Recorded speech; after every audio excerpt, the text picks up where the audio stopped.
proteção do céu, para que você tenha um dia abençoado, em paz no seu trabalho, com a sua família, tudo vai bem, até nas adversidades. Então tenha sempre fé no seu coração e bola para frente, que Deus é conosco. Quero também mandar um abraço hoje, um abraço especial para a família do nosso querido Wellington, que é assessor do professor Nil Interact, que daqui a pouco vai bater o papo conosco. Ele tem 3 filhos, o Pedro Cauã, de 5 anos, a Andressa Vitória, de 4 anos, e o João Lucas, de 10 anos. E olha, a garotada inteligente assiste o Gazeta Entrevista. Parabéns, então, e o meu abraço, meu abração para o Pedro, para a Andressa e para o João Lucas, os filhos do Hélio. Obrigado pela audiência, pelo carinho de vocês. O Gazeta Entrevista é um oferecimento da Autoacre, sua concessionária Kia Motors, aqui em Rio Branco e para todo o estado do Acre. Olha só que coisa linda, o Nilo Será.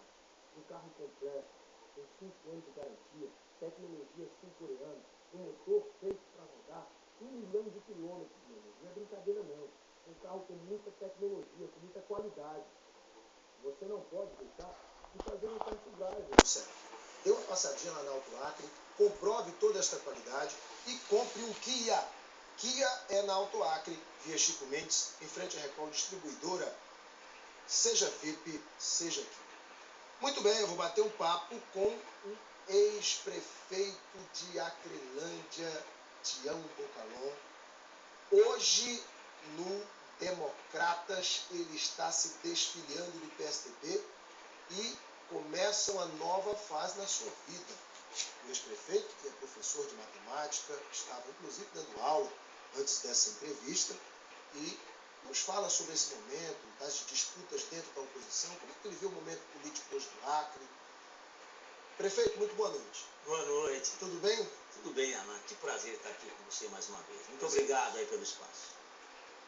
Eu acredito que o senhor, como grande liderança da oposição ao longo dos últimos anos, e o seu nome, que já tem uma verdadeira simbiose com o PSDB, eu acredito que o senhor esteja saindo do PSDB triste, com o coração apertado, para uma nova etapa no Democratas.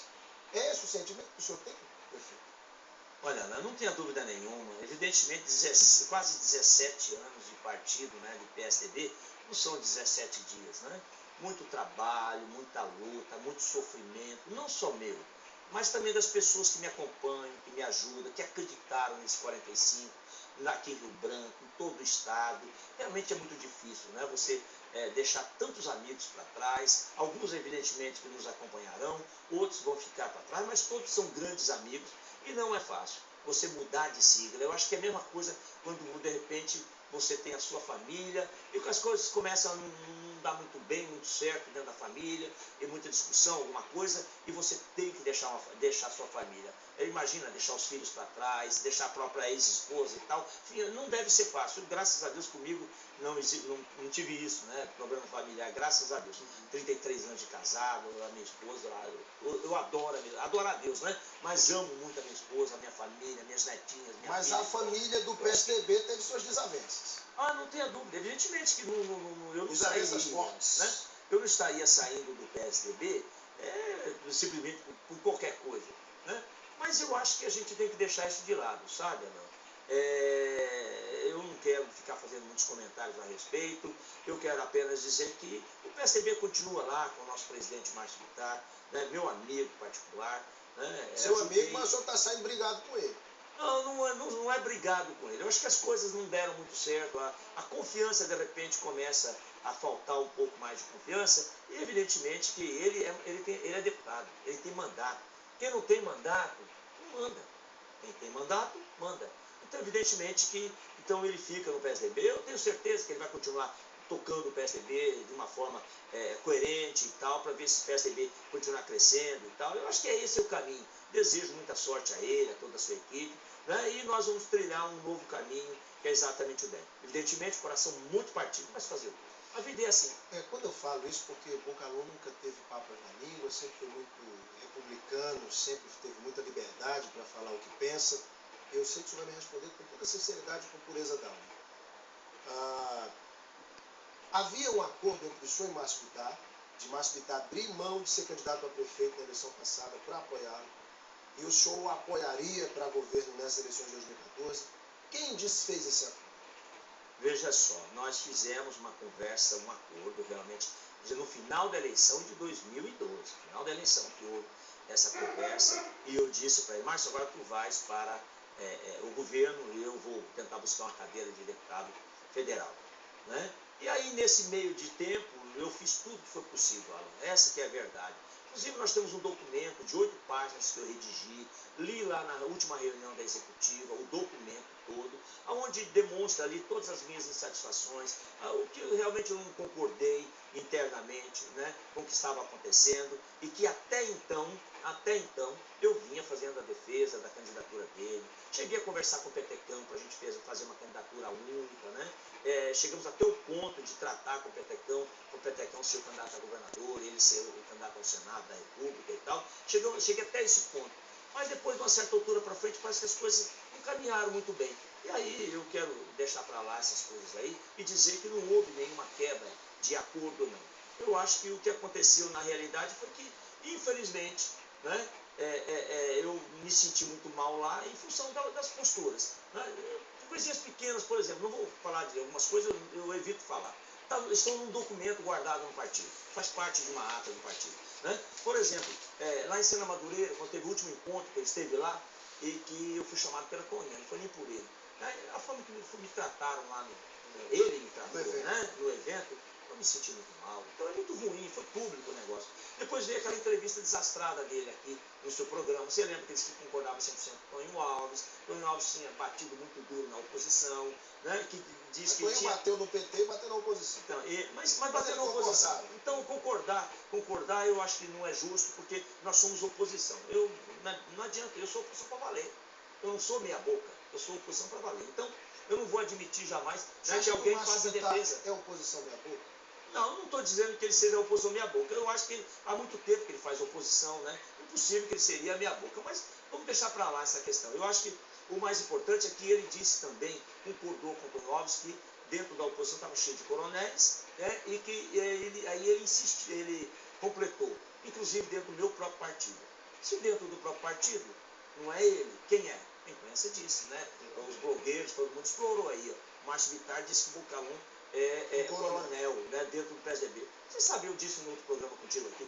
Nunca fui coronel, nunca quis ser coronel dentro do partido. Ao contrário, o partido, quando esteve sob meu comando, veio como o partido cresceu, como o partido tinha gente à vontade, né, trabalhando com muita vontade, com muito carinho, aguerrido e tentando mudar. Porque o nosso adversário é o PT. O nosso adversário é a Frente Popular. Então eu acho que o caminho não deve ser esse da discórdia entre nós, né? Eu acho que a gente precisa se entender. De repente, se nós tivermos 2 candidaturas no primeiro turno, a gente precisa se entender que quem for para o segundo turno, um vai ter que apoiar o outro. Né? Não podemos deixar acontecer como aconteceu em 2012, e aquilo ali serviu para mim, serviu para muita gente de lição, né? Que aconteceu em 2012. Então eu acho que é esse o caminho. O nosso adversário único, isso eu tenho consciência disso, né? Que o nosso adversário único chama-se Frente Popular. Outra coisa que desgostou o senhor foi o tratamento dispensado a alguns funcionários que eram leais ao senhor dentro do partido? Você viu, né? O Normando deu uma entrevista outro dia e falou exatamente nisso. Realmente, aí começou a caça, né? Aos funcionários, porque os funcionários eram meus amigos, né? Funcionários antigos, inclusive, que veio da época do Sérgio Barros ainda, né? Começou a caça a esses funcionários. Quando eu estava com a minha esposa lá no sul, tratando da minha esposa, que ela está com problema de saúde, estava lá na USP em São Paulo fazendo os exames dela, né? Aí reuniram a executiva aqui e de repente tiraram o presidente do PSDB jovem estadual, porque é ligado ao Bocalum também. Então isso fica muito ruim, porque você vê que tudo está se encaminhando para poder te isolar. Mas não então, é comum que o novo presidente coloque pessoas dele também? Não é natural no processo dentro do partido? Ele é o presidente, mas não pode ser o dono do partido. Eu acho que a gente tem que compartilhar. O Tião Bocalum teve 49,3% dos votos para governador, teve 49,3% dos votos para prefeito da capital. Eu acho que, sob a minha liderança, deveria ter algumas pessoas dentro do partido também, né? Dividir o poder. Eu acho que esse é o caminho, é a divisão do poder, e não o poder dado apenas para um. Então isso realmente ficou muito ruim. Deixa eu só completar. Só concluir. E hoje, infelizmente, eu só ia fazer minha desfiliação amanhã, né? Eu fui lá para o partido e tal, eu até agora de tarde ia na sala, né, que eu sempre ocupei lá da secretaria, porque eu era secretário-geral até agora há pouco, né, quando apresentei a minha desfiliação, né, eu fui para entrar na sala, a porta da sala fechada, né, da secretaria. Aí eu falei com a moça, por que está fechada a porta? Não, eu recebi ordens superiores que o senhor não pode entrar na sala sozinho, tem que ser acompanhado do outro secretário. Aí é muito difícil tratar desse jeito. Não é bom, não. O partido que eu construí, ajudei a construir 17 anos, de repente eu ser barrado para não poder entrar numa sala. Aí ela, não, porque tem muitos documentos lá. Os documentos que tem lá são documentos que nós produzimos ao longo do tempo, a nossa história e tal. Então eu acho que então é melhor a gente deixar, sabe? E tomar outro rumo, que é esse rumo do bem, que eu acho que é uma coisa nova. Vou tentar construir uma nova casa, para ver se eu consigo passar algumas chuvas debaixo dela. Porque essa foram 17 anos, mas infelizmente, agora que eu via que a coisa poderia ser bem mais fácil para nós, infelizmente está acontecendo isso. Mas tudo bem, eu perdoo, não tem problema. Situações bastante doloridas mesmo, né? Até um fechamento de porta mostra que o clima não estava bom. Agora, prefeito, a sua intervenção no DEM. A gente fala de intervenção porque o senhor é um interventor no partido.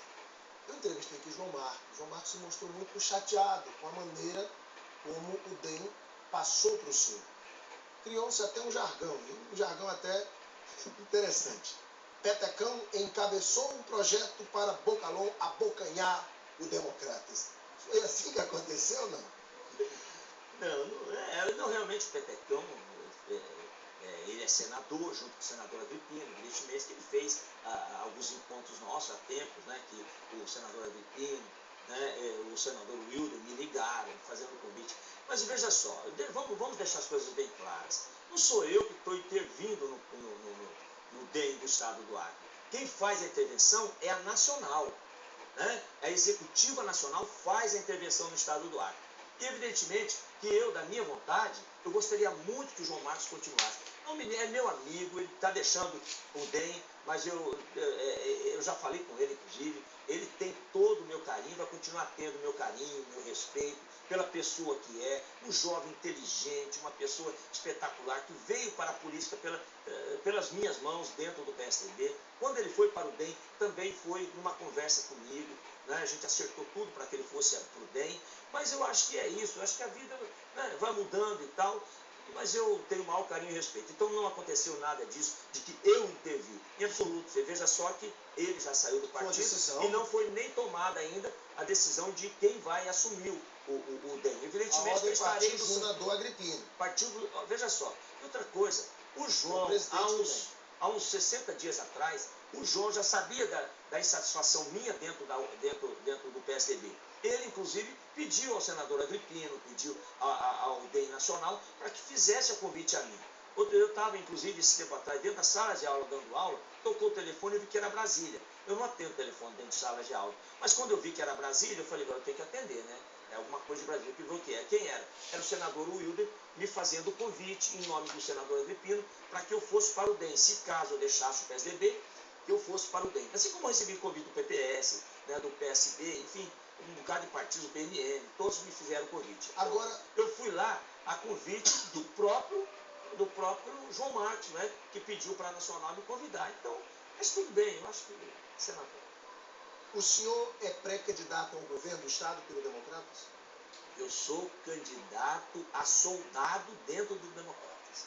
Eu estou chegando agora... O senhor não é soldado, o senhor é de alta patente política? Não. O senhor é pré-candidato ao governo ou seja? Veja só, eu vou chegar no DEM, nós vamos rodar o Estado inteiro, quero conversar com todos os diretórios que são provisórios no Estado inteiro. Né? O João Marcos esteve comigo agora de manhã e a gente anotou tudo direitinho, né? Me passou a documentação toda direitinho lá, me deu os diretórios que são formados. Então nós vamos visitar o Estado inteiro, ver o que pensa a base do DEM. O Bocalhau chegou agora, o que o Bocalhau pode fazer nesse projeto do DEM? Então eu não tenho dúvida nenhuma que daqui uns 30, 60 dias, a gente terá já uma decisão, né, qual o caminho que a gente vai tomar. Se candidatura de governador, se candidatura de senador, ou se de repente até candidatura de deputado federal, para mim não tem problema. Em 2006, quando o o Geraldo Alckmin era candidato a presidente da República, eu tinha uma eleição tranquila de deputado estadual, quem sabe até de federal. E, no entanto, topei de fazer palanque para o Geraldo Alckmin, sabendo que perderia a eleição, que quem tinha chance de ganhar a eleição era o Márcio Bittar naquele momento. Então, eu fiz isso e vou continuar sendo da mesma forma, sabe? Onde eu chegar, eu chego como soldado. E depois a gente vai ver. Se realmente o pessoal achar que deve me dar uma patente maior, como você acabou de dizer, tudo bem, a gente analisar e assumir, vamos ver. Mas eu acho que nesse momento é soldado para ajudar, cuidar do DEM, fazer com que esse DEM realmente cresça. E aí eu quero me dar licença. Posso fazer um convite? Claro. Aos amigos que acreditam no nosso projeto, né? Que agora a gente já está até com um outro slogan aí, e nós temos o projeto para o novo ato. Dentro do DEM nós vamos defender o projeto para o novo ato. Então a gente convida a todas as pessoas que querem se filiar ao DEM, querem vir junto para dentro desse projeto, que venham se filiar ao DEM, não só aqui em Rio Branco, mas em todo o estado. Aqueles que querem ser candidatos, que a gente quer compor uma chapa, né, de deputado estadual, uma chapa de deputado federal, venham para dentro do DEM para ajudar a gente a fortalecer o DEM, fazer esse DEM ficar, ser um partido grande como é o PSDB, como é o PT e outros partidos. Perfeito. A sua ida para o DEM, obviamente, levanta toda essa especulação sobre sua eventual pré-candidatura ao governo do estado e toca no ponto mais sensível hoje da oposição, que é o da candidatura única ou diversas candidaturas ao governo do estado. Flaviano Melo tem defendido a tese da candidatura única, que também é defendida por Márcio Bittar. Já Petecão acha que duas ou mais candidaturas também terão peso.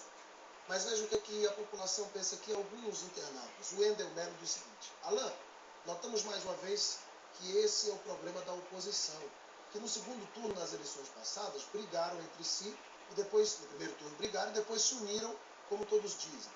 Oposição burra, porque não se unem agora? Qual a estratégia de campanha será adotada? Porque notamos que nas eleições passadas, a estratégia de atacar e demonstrar raiva gerou um desconforto discreto a muitos eleitores. Serão apresentadas propostas sem ataques? São várias perguntas do Wendel, mas ele chama de oposição burra essa estratégia de muitas candidaturas. O que o senhor pensa disso?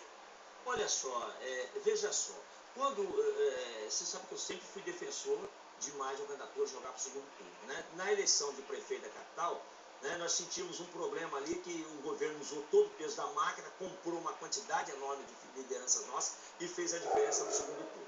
Né? Mas em 2010, vamos voltar a 2010. 2010, o presidente José Serra fez no Acre 41% dos votos.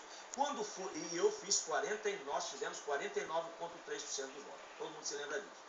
Quando foi para o segundo turno, o José Serra saiu de 41 para 69,66, ou seja, 70% dos votos. Você acha que se nós tivéssemos ido para o segundo turno, nós não teríamos ganhado a eleição?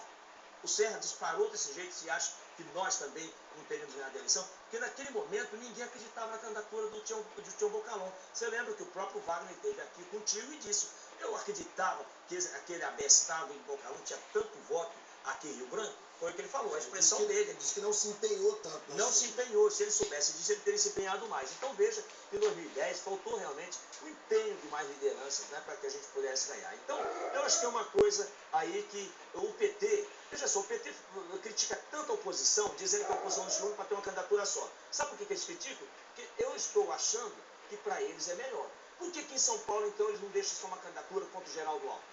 Essa é a pergunta que eu te faço. Lá eles estão estimulando diversas candidaturas. Então, por que não deixa só uma candidatura contra o Geraldo Alckmin lá no estado de São Paulo? Então, eu acho que isso é muito relativo. Toda eleição não é eleição.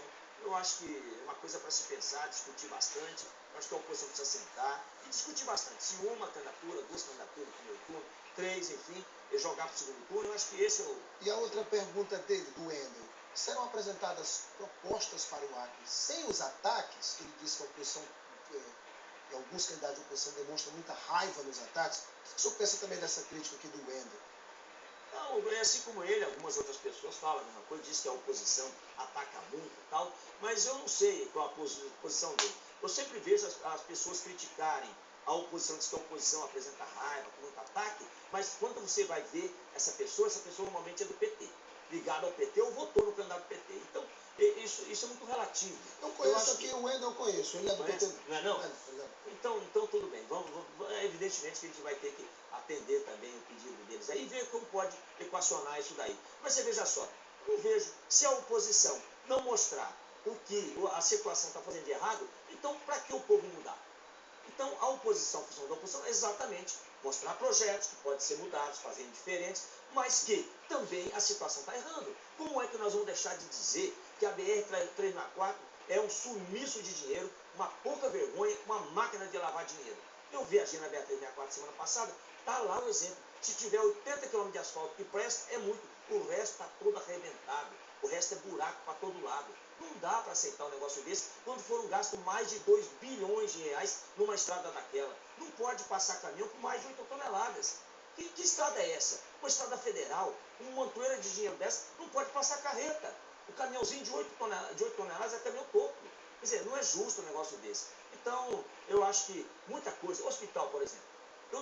Olha só, o hospital daquele Rio Branco, o Hospital Geral de Rio Branco aqui, foi licitado com dinheiro do BNDES por 20 milhões de reais. Ótimo, um hospital de 5 andares, tem UTIs e tudo. O de Brasileia, que tem uma população naquela região lá de quanto? 40 mil habitantes, 50 mil habitantes, né? Vai receber um hospital de 54 milhões de reais. Mas desculpa, mas lá não é prédio, é feito tudo térreo. Não tem jeito de gastar essa dinheirama toda. Então eu acho que muita coisa precisa ser mudada. E a gente não pode ter medo de falar. Gente, infelizmente nosso tempo está estourado. Eu recebi aqui, bati um papo com o ex-prefeito de Acrelândia, professor, e agora presidente do Democratas do Acre, Tião Bocadinho. Obrigado pelo convite. Obrigado a você, Alain, obrigado aos amigos, e estendo mais uma vez o convite a todos que desejarem nos acompanhar nesse projeto, que nos procurem. Um abraço, fiquem todos com Deus, e se Deus quiser a coisa vai dar tudo certo e a oposição terá um grande sucesso em 2014. Daqui a pouquinho nós voltamos para a sequência do nosso Gazeta Entrevista. Até já.